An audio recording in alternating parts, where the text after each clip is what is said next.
Hello, beautiful souls. This is Quinn Curtis, and you are listening to the Inflow on Fire podcast. And I am so psyched today to share with you the top 10 lessons that I've learned about joy over the years. Now, I have really dove deep into this subject. I have studied it aggressively. I even had a podcast for many years called the Joyful Living Podcast. It's available on my website. You can find the links to listen. It's available most places where podcasts can be accessed as well. But there are 100 episodes, and they're all about joy and this exploration and diving into what actually creates joy and what does joy mean. And I want to give you the Cliff Notes version right now. And then if you'd like to go listen more and hear more in depth, then definitely check out the Joyful Living podcast as you feel inspired to. So, lesson number one, joyful living is a practice, not a perfect. So lots of times I think that it's really confusing in the world because we look at, I don't know, like there's an arrival point where suddenly we're going to feel amazing and life is going to be perfect and it's all going to be great, right? And so we think like we've just got to keep working till we arrive and we get there.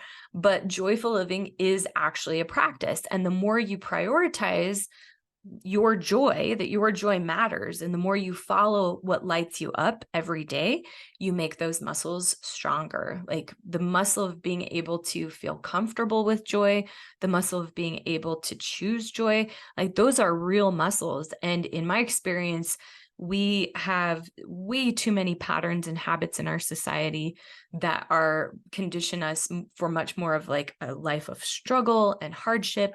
And that's just not, it makes us so our joy muscles kind of atrophy.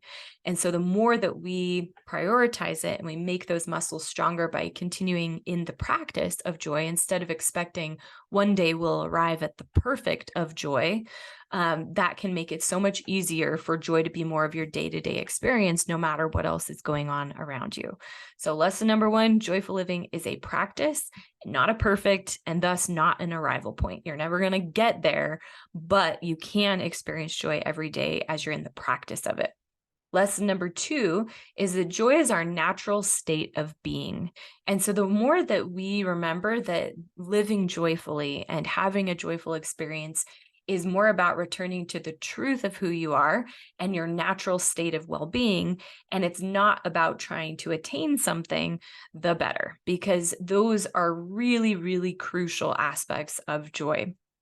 And another the number three, which kind of goes on right alongside of that, the third lesson is that joy is independent of what's happening on the outside of us. It's an inner state. So I believe it's an inner state because it is connecting to our inner being. It's connecting to that inner state that knows that it's all okay, that knows we came to life because we're like, sign me up for that crazy, amazing adventure.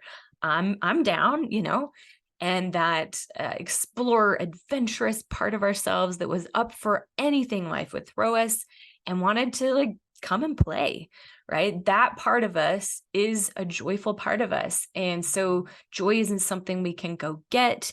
Our things don't give us joy. Other people don't give us joy. They might spark joy within us, but the only way to have joy that lasts is really to tap into that inner state of joy and hang out there. So number four is it's important to understand that happiness and joy are different things, or even just happy can be a different thing. I think that when you really look at the moments where you have just felt the most alive, you felt the most connected to life, you felt like a sense of meaning and purpose and beauty, right? Like those moments I think are such a better indicator of what joy feels like, rather than just looking at, oh, I was really happy, right? Or looking at like, what does really happy mean to you? Lots of times it's something deeper. Like right now, well, for a long time, I'm just thinking of like Happy Meals. Amazon has a smile in their logo. Like we're just marketed happiness all the time, right? And usually it's associated with like, buy this and it will make you happy. Have this, it will make you happy. Do this, it will make you happy.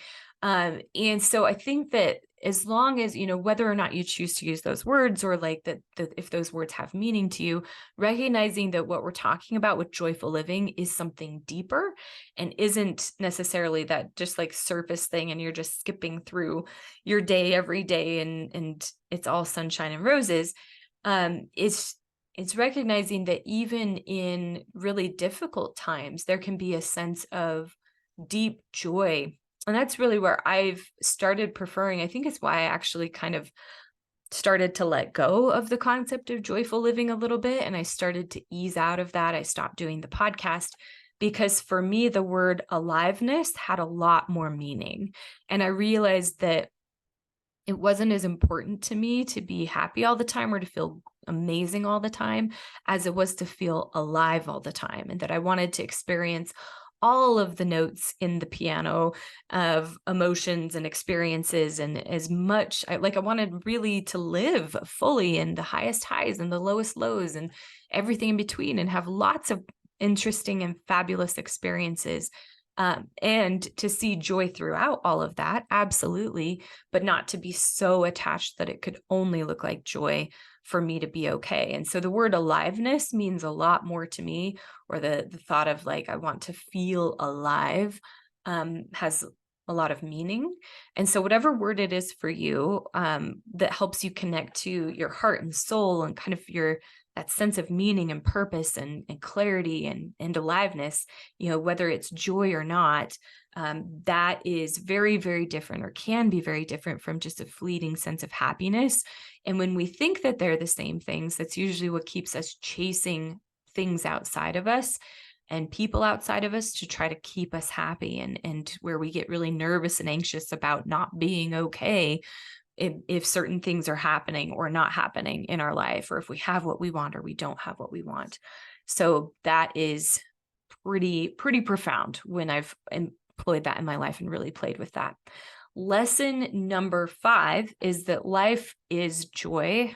It's actually this crazy, beautiful adventure when we allow it to be and we receive it to be so. This is a big heartbeat behind the concept of inflow and on fire, is that you're like saying yes to life. You're saying yes to the adventure of it, yes to the magic of it, yes to the highs and the lows, yes to the beating heartbeat of being alive and experiencing so many things in life. And I think that really is a joyful journey. Michael Singer in his lectures on the untethered soul, I loved what he said. It really shook me when he said it. He's like, this world, this is God's idea of Disneyland, which I've said casually to some people and out of context. I don't know if it will resonate, so I don't expect it to resonate with you as you're listening per se. If you're curious about that, I'd highly recommend going and listening to his audio series.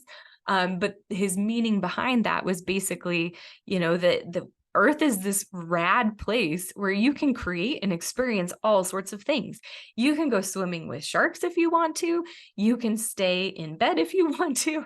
You can paint, you can ski, you can hike, you can fall in love. You can, have experienced the pain of losing somebody that you love. There's so many cool things you can do and experience here, right? The whole thing is an adventure. And the more that we see it that way, is like, man, this day has never been here before. And I'm so excited to see what shows up in it. What an adventure. It keeps us in this very inflow on fire state, which is more joyful, which allows us to play with life and be more curious and creative. Something I've been noticing lately, I've been playing a lot with more segment intending, which is what Abraham Hicks calls it, but of just really setting intentions for the day and setting a vision. I've been doing this daily practice for the past week that's been really fun, of just blocking out, okay, what are the things I'm going to do today? And now hurry and write, how do you want that to go? Or what's the vision for how this could go in the best possible way? And of course, most of the time it happens exactly or even better than how I line it out. But then I find at the end of the day that those aren't even as satisfying or as exciting, because I am also following this up with a gratitude practice at night. I'm just writing, what did I love today? Or what was really fun today? What was I grateful for today? And what I'm finding at night is it's the surprises that bring me the most joy or that are the most fun to me in a day. That it's not that everything went according to my plan and I checked it all off my list. It's the randomness, like of discussing last night. My daughter is tempting throwing a surprise birthday party for her boyfriend, and she wants the theme to be nuclear waste. And she thinks it will be so funny and so cool. And so we're sitting there talking about, well, how do you fill water balloons with shaving cream that is colored with green dye, like she was hoping to do? And like, that's not at all on my plan. This wasn't part of it. And we just found ourselves laughing ourselves silly, and having so much fun talking about all these ridiculous ideas. And it turned into one of my favorite parts of the day, right? So the more that I feel anxious and stressed in my life, or like I've got to control and micromanage my life, the less room I actually leave for those fun, surprising miracles. And the more and more that my confidence is building, that it is the surprises that are the most fun, the more it builds my confidence and just trusting life to surprise me, like more and more every day, that there's less and less I have to control or feel like I'm controlling in order to have a joyful, positive, alive experience, or experience that means something good to me, right? So next one would be number 6, which is that gratitude is our fastest way to access joy. I don't know of any single thing. I think gratitude is the coolest thing because it actually is the fastest way to get present. It's the fastest way to attract what we want. It's the fastest way to feel good and feel better. And so it's just like a superpower that the more we use gratitude, the more we can instantly be able to access a sense of joy and aliveness and peace. Next point that I've learned over the years about joy, number 7, is that I think that the real game in life is who can stand the presence of joy. And this comes from there's Christian scriptures that talk about who can stand in the presence of God, because you're going to be burned. And I used to be so scared of those scriptures because the God of my understanding was love and joy. And the God in a lot of those contexts felt kind of intense and like, God, if you weren't worthy and you weren't righteous enough and you hadn't done everything perfect, then you couldn't stand in the presence of love and joy. Like it was really confusing as a child. But as the more that I've grown and the more that my own relationship with the divine has evolved, and I really do believe that the concept of God, or that the essence of God and the divine is love and joy, I think it's a how good can you stand it game far more than it is a how well can you survive it and keep a smile on your face or stay grateful in the midst of absolute misery. Like those kinds of like endure to the ends and just struggle to the end and like earn your stripes or show how worthy and valuable you are by how hard you're willing to take it. It's not necessary. I don't see that that's what's being called for. I was just actually I listened to a lot of cool artist podcasts, and they were just talking about this in context with artists and like the starving artist syndrome. In fact, Liz Gilbert talks about this in her book, Big Magic, as well, that like we may have believed in the past that being the starving artist was the only way to be creative. But instead, like there are so many ways to be successful and creative now that's definitely not required. And I think that there's so many parts of our life that is the way as well. And I'm not saying that life isn't hard. I just believe life is hard enough without us adding additional struggle to it or staying really married to the idea and identity of being someone who is so strong and resilient because we've done so many hard things. I think that we can have a sense of being strong and resilient while also like allowing ease and flow and joy and connection into our life. I don't think it has to stay that hard. So try that on, play with it, practice that if that's pushing your buttons. It is something I've sat with for a while myself, and this has been, this is just my experience with this concept. But I believe like we've been in survival mode for so long as a society and as a species that now it's time to practice getting out of survival mode to see how good can we stand it and how to actually enjoy our everyday lives. Because I think from that space of, enjoyment or peace with our lives or contentment, gosh, magic can happen. And especially when we're saying yes to the universe of like, yeah, send me all the good things. I'm here for it. I'm excited. Let's go. Then they come too, right? Instead of just yes to the hard things to kind of prove our grit and our determination. I'm finding like the more that I am flexible with my idea of how it has to be, the more that the universe brings it in surprising, fun ways that are normally much easier than what I have believed they had to be in my mind, which is pretty mind-blowing. So that has been a key concept, that, being able to stand in the presence of joy is the real game. Brene Brown talks about how joy is actually the most vulnerable of all the emotions, that we're more comfortable feeling angst and anger and guilt and shame than we are comfortable feeling joy for long periods of time. And she said what she found in her studies is that people would feel really good, but then they would start not feeling good because then they would have thoughts about, well, what if this goes away? Or like they'd be enjoying this moment of seeing their child, and their child is, there's just all these feelings of love and warmth and gratitude rising up in them as they're watching their child. And then the thoughts start creeping in, but what if something happened to them? And I don't think I could survive that. And oh my gosh, that would be horrible. And so then in her words, you'd start dress rehearsing tragedy, right? And so I think that is so crucial. And as soon as I heard that years ago, I really started watching, what is my tolerance for joy? How much joy can I take? How good can I stand it in a day? And really started to build up my tolerance and my comfort level more and more with joy.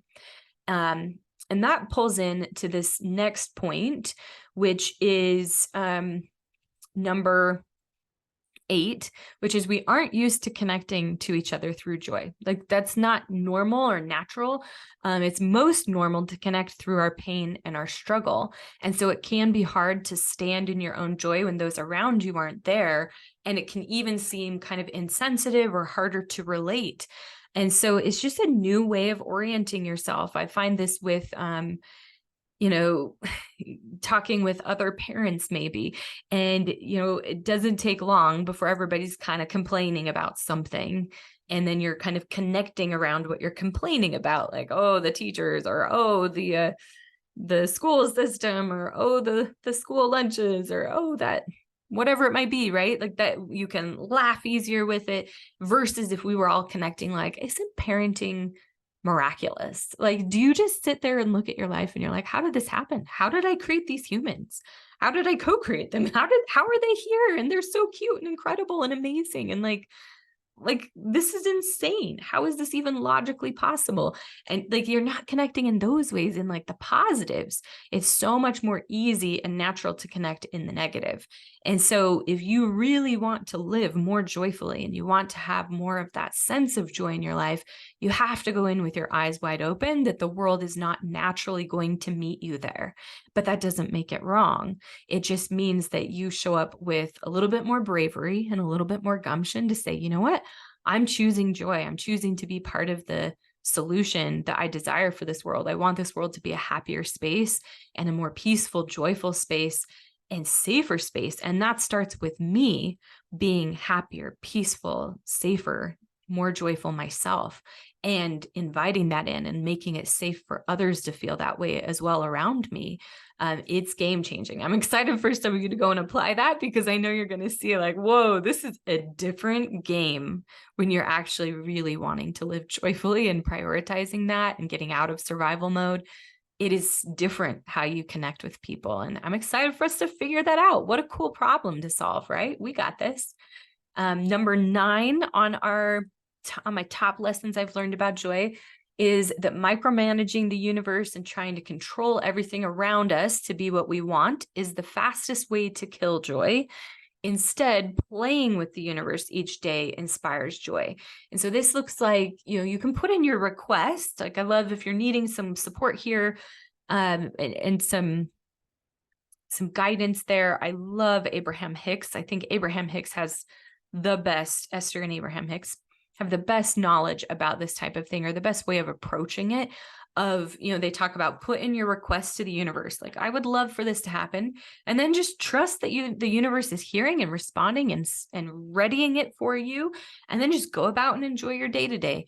Right. So you can still like put in those requests, but when you're trying to micromanage absolutely everything and trying to keep everything in a way that will make you feel okay or feel safe, feel loved, feel wanted, like any of that, like controlling aspect of it has to be this way for me to be okay, or it couldn't be this way, I couldn't be okay with it, is really going to, make it a struggle to feel a lot of joy when we're in that space. Recently, I was really diving deep into this exercise in my own life, especially listening a lot to Michael Singer's work lately. And I love his perspectives on just letting go of our preferences, even like that we hate this, or we love this, but we hate this. We don't like that. We don't want that, but we do want this. We do like that. Like, I think that there is some balance there, but I like where his work like inspired me one night as I was going to bed, to just like look at everything that I'm afraid of and say, I could do it, So my child dies, I could do it. That's even hard to say now, right? But like, I know I could. We get divorced, I could do it. We lose our house, I could do it. A huge earthquake comes and everything is devastated, I can do it. Like, it was so profound and life-changing to just lay there in bed, looking in all those nooks and crannies of my brain of all the things I've been afraid of that have been like, making me very nervous about life and like keeping my heart more closed to life.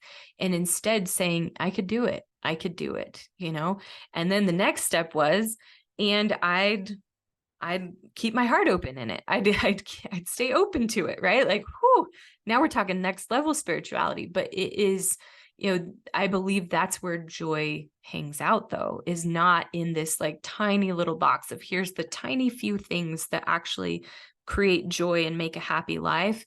And like, oh crap, you got here a little late to the game and so has hoarded them all. And so you don't have any. Like, there's so much scarcity around joy and being okay that it is very tempting to want to try to micromanage everything. Plus, there's like the unknown is like a natural, just like biological fear that we all have as humans. And most of life, 99%, is unknown. Like, pretty much the only thing that we can know for sure is that everything will change, right? And so even just like the miracle that the sun came out today, isn't that amazing? The sun came out again. Like, there was nothing guaranteeing that would happen again, but it came. Like, that's incredible, right? Or like maybe you woke up today and your loved ones are still here with you. Like, what an incredible miracle that is, right? And instead of like living today, being afraid of when they're going to be gone, or if they were to be gone, or if like some tragic thing happened to the earth, right? Like, then it makes us miss out on the joy that's actually here today. I'm realizing this, especially as my kids are getting older and starting to be on the brink of graduating out of high school and then moving out of home.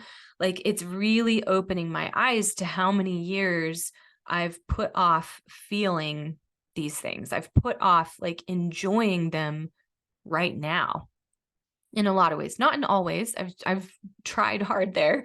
And also like I'm just finding more ways where like, it's not guaranteed that my kids are going to be here. And even like, there's no guarantee that my kids who are younger are going to be here with me in a year from now, or a week from now, or a day from now. Like, there's never guarantees. One of my dear friends in high school, her mom just went off to work like normal, and got hit by a car on the freeway on the way to work like a normal day and died, right? Like, we're always all facing these like game-changing, life-changing experiences being right around the corner. And so why are we wasting time that we have right now with what we want, right? Why aren't we savoring and enjoying and leaning into it more is a question that I've been asking myself a lot, and is helping me to let go of micromanaging the universe, because I'm recognizing I don't know best. I don't know best in all things.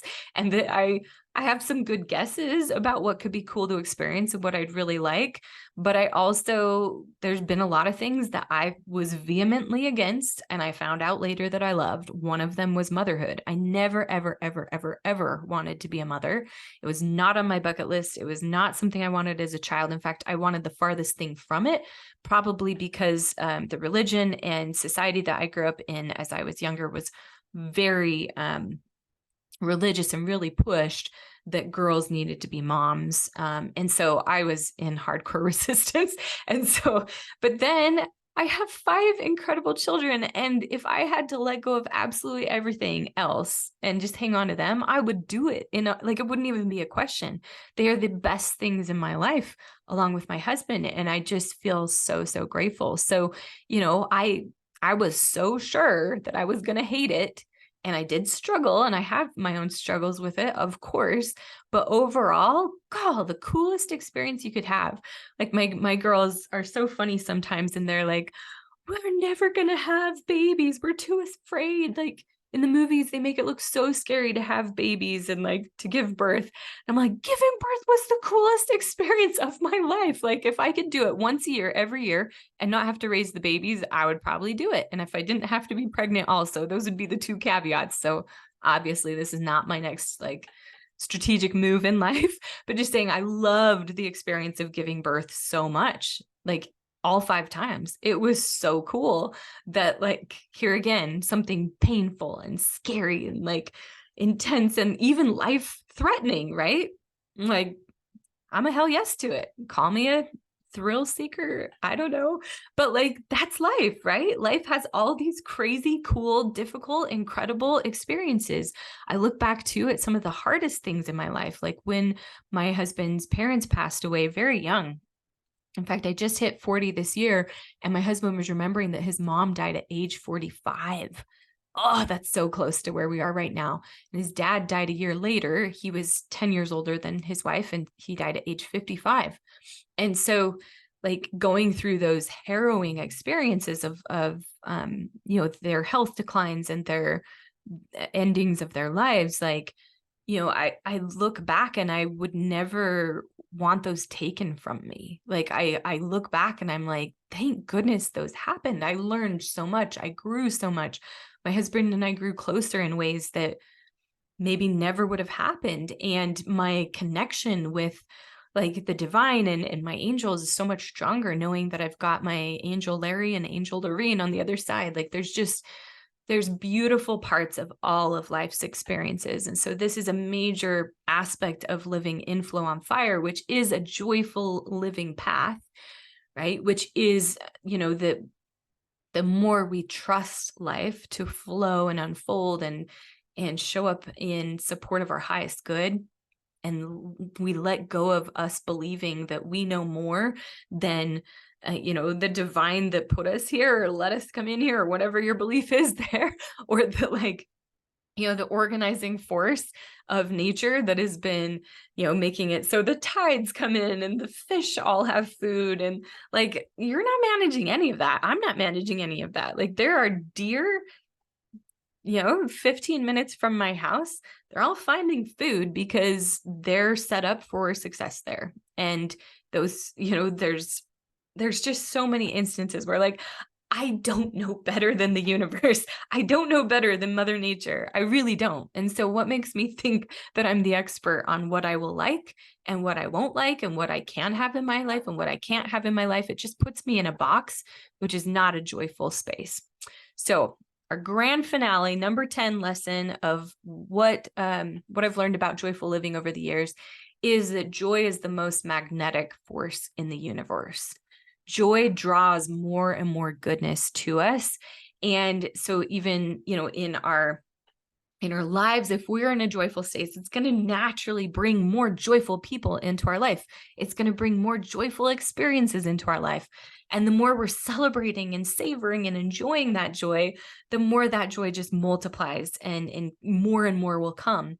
In our businesses, especially as I've coached so many businesses, especially in their marketing and brand strategy and overall business strategy over the years, I've found like a lot of people start their businesses or their whatever they're creating with a lot of joy and excitement, enthusiasm, and then they lose it and they kind of get robotic in their marketing and in their businesses. And but if you stayed playful, if you stayed in that joyful space, if you had fun with your business, God, there's just nothing that beats that as far as magnetism and bringing the right clients and people to you, and the right scenarios to you. So the same happens in our lives, whether or not you have a business. It just attracts more and more good to us. And so I'm excited for you to play with some of these lessons. Try them on, try practicing joy a little bit more today, and know that, what's the worst that could happen? That you feel more joy. That's pretty good, right? Even if for a minute, that's pretty good. And gosh, if you feel called to really dive in and learn more about joy and explore the topic more, I highly recommend it. It's definitely a worthy path and one that I think can really help us come more alive. I think joy like brings us to life more, and being open to joy brings us to life more. And I think a big piece of why a lot of these principles are the way they are is because joy requires an open heart. And the more that we're able to open up to life and open our hearts to what is in front of us and who is in front of us and this day in front of us, this moment in front of us, the more that we're able to feel the joy that actually is always there and always surrounds us, and the peace that always surrounds us. So my hope is that as you listen to this episode and as you take any nuggets with you for the rest of this day and into your week, that it will inspire you to keep your heart open to joy. I know it's worth it and it matters, and your joy matters. I promise you, your joy makes the world better. It honestly does. It makes it a safer, happier, more peaceful place. The more that people truly prioritize joy, not fleeting happiness or avoiding their pain, right? But prioritize joy, the better this world would be. So start today or lean in more. And I'm cheering you on and living Inflow on Fire. Have an incredible day and so much love to you.